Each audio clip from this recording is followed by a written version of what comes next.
शहाबुद्दीन सीवान के सबसे चर्चित नेता माने जाते थे।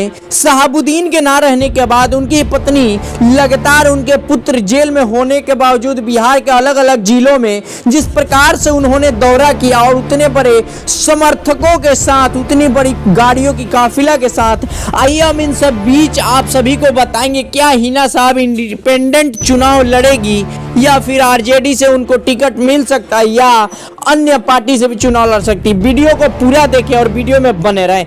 हिना साहब अपने पुत्र के ना रहने के बाद और शहाबुद्दीन साहब के मरने के बाद जितना उन्होंने दौरा किया बिहार में काफ़ी ज़्यादा चर्चा माना जा रही। एक तो कहावत यह भी है कि हिना साहब कहीं ना कहीं अपने शक्ति प्रदर्शन के लिए ऐसा काम किया है बिहार के अलग अलग जिलों में दौरा करके। विरोधी भी उनसे शायद घबरा गए होंगे। आरजेडी जिस प्रकार से उनसे दूरी बनाई हुई है, माना जा रहा है कि आरजेडी से उनका टिकट ना मिलना लगभग तय हो चुका है। उनके समर्थकों में भी काफ़ी निराशाजनक ये शब्द सुनकर लगेगा, क्योंकि शहाबुद्दीन हिना साहब का परिवार आरजेडी के लिए वो काम एक काम किया जो अन्य पार्टी के नेता आरजेडी के लिए नहीं किए होंगे।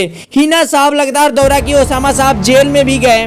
अभी महागठबंधन की बिहार में सरकार है, फिर भी ओसामा साहब इतने दिनों से जेल में बंद हैं। 2 राज्यों की पुलिस, उसके बाद से 2 जिलों की पुलिस में जैसा खींचतान हुआ है, माना जा रहा है कि हिना साहब ये अपने शक्ति प्रदर्शन के लिए ही दौरा किया है। अगर हिना साहब निर्दलीय चुनाव लड़ती है तो ये लड़ाई देखने लायक होगी। 3.25 लाख के करीब उनका कौम का सिवान में जो वोट है, उसके बाद बीजेपी की अपनी प्रत्याशी होंगे। महागठबंधन से जो भी प्रत्याशी बनाए जाते हैं सिवान से वो होंगे। माना जा रहा है कविता सिंह ही प्रत्याशी होंगी महागठबंधन की। तो ये लड़ाई लगभग त्रिकोणीय देखने को मिलेगा सिवान में। और इस सिवान की सियासत पर कौन सत्ता पे काबिज होएगा, 2024 लोकसभा चुनाव का सिवान से दोबारा सांसद कौन बनेगा या फिर पहला सांसद कौन बनेगा, ये देखने लायक होगा।